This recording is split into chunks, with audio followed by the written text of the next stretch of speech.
Menteri Ketenat Pulih Putih ke Jylla rakam Sangma ula ong bagi Sorkar Jylla ke labu Bynta ya ke Mang bantai Thymmai ya ke Ïingskul ha ke juk ke puar ban penbaha ban maramot ya ke Ïingskul bala telur hapo kini ki ars nam banwan.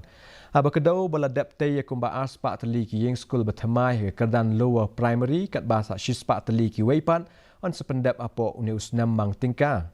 Menteri ula ong baki don kumba ar hajar tam teli ki Ïingskul Sorkar lower primary bat la penhap agatup kat kum ke don kam jongki.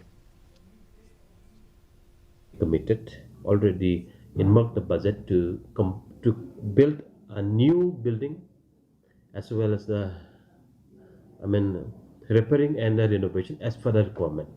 So we will complete in next 2 years all the 2000s plus government LP school will be having the new or completely renovated or repairing in next 2 years. I think